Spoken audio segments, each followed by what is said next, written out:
Hello there, my name is Sarah Maria Sun. I'm a singer from Germany.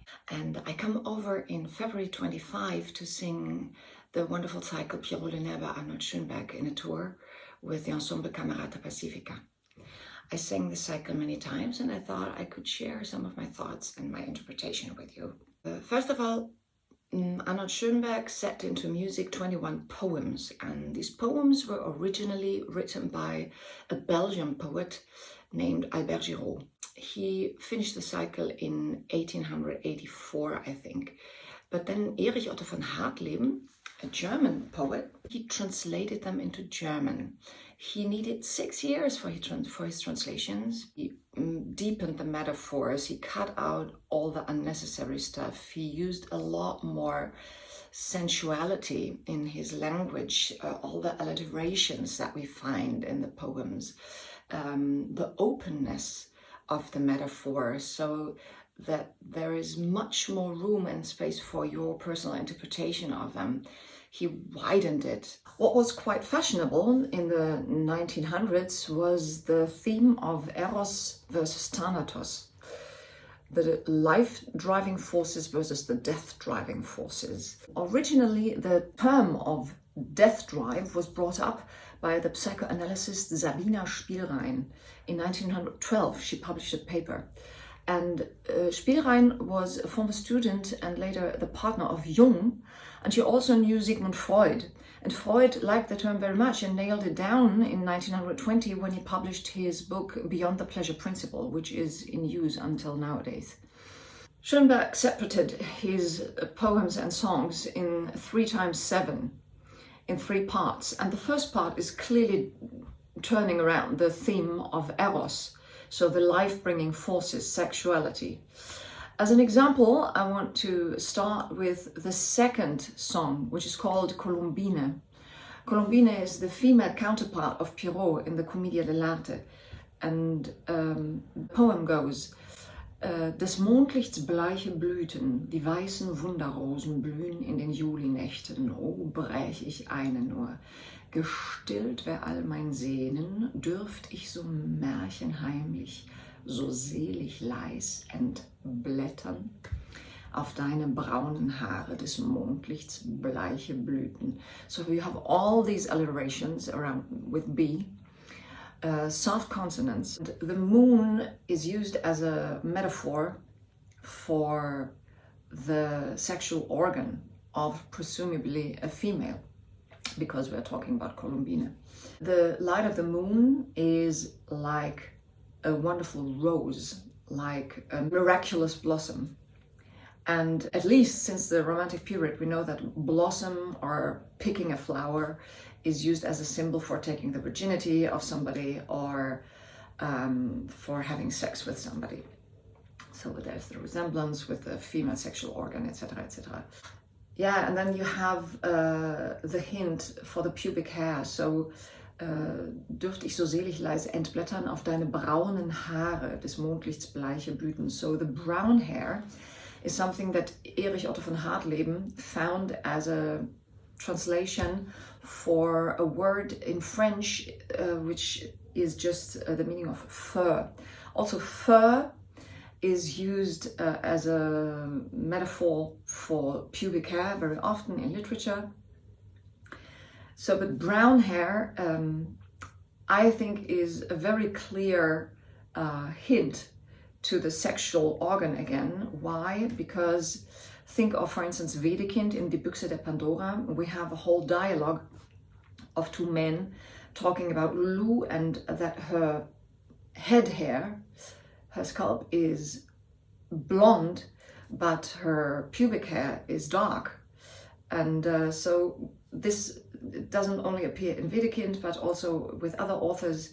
And I think that was a fascination at that time, so that women dyed their hair, and that the contrast and the opposition between an angelic, childlike look and very ripe sexuality was a fascination. As an example for the second part, which is, in my opinion, turning around the theme of Thanatos, the death-driving forces, the self-destructive or destructive forces, I want to pick the song number 13. It's called Enthauptung. The text goes like this.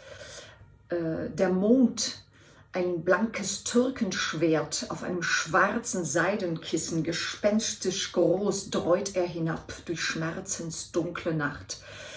This is just the start of the poem, but you can see already that all the consonants that Hartleben used are hard consonants. And there's a lot of A's in the poem and E's, so also brighter vowels. Here the moon is used as a metaphor for death drive in the literal sense. So he compares the sickle of the thin moon with a Turkish sword that is going to behead him. Why? So now we come to a little overview about the whole cycle.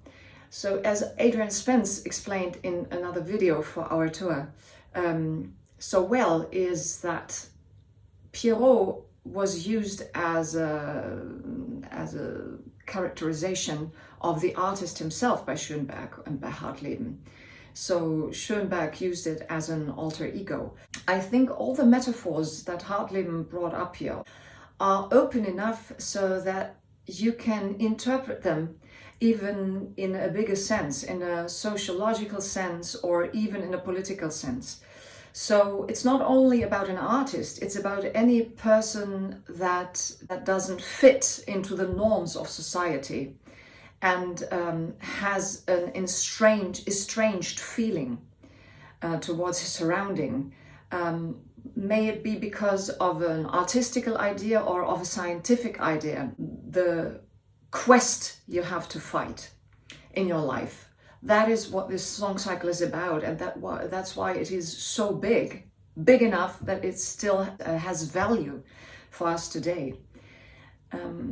So the artist or the scientist or the outcast is struggling in the second part with his own courage to bring out something to public that the public will not accept because it's not common knowledge so far. And he is frightened to death because he assumes that the public will probably sacrifice him because they are not ready for the discovery. So in the second part, it's not only the struggle inside the protagonist himself, but it's also the struggle between an individual and its surrounding. So the moonlight is like a Turkish sword, and that will behead him. Song number 12, before the sickle song, was called Gallows Song, a Galgenlied. And it goes like this. Die dürre Dirne mit schlankem Halse wird seine letzte Geliebte sein. In seinem Hirne steckt wie ein Nagel die dürre Dirne mit schlankem Halse. So the gallows will be his last lover, and then he will be dead. So here we have again another panic that he's for sure going to die because of his courageous discoveries. In the third part of the cycle, a kind of utopia is coming up. So Pierrot leaves all the struggle behind. He's looking out of the bubble of his life into a wide horizon, and he seems to be in peace with himself and with the role that he plays, and that he will be forever an outcast and that he will forever struggle. He has accepted the fate of his life. I want to pick up one song, song number 19. It's called Serenade, as an example for the cynical parody that Hartleben and Schoenberg use in this third part. So in Serenade, Pierrot is making music on a viola, but the viola is gigantic. And then Cassandra, the eternal opponent of Pierrot, comes out to complain, and instead of stopping to play or instead of struggling and fighting with Cassandra, Pierrot simply snatches him, and then he takes his gigantic bow and plays on the bald head of Cassandra and makes a scratchy, noisy music on his head.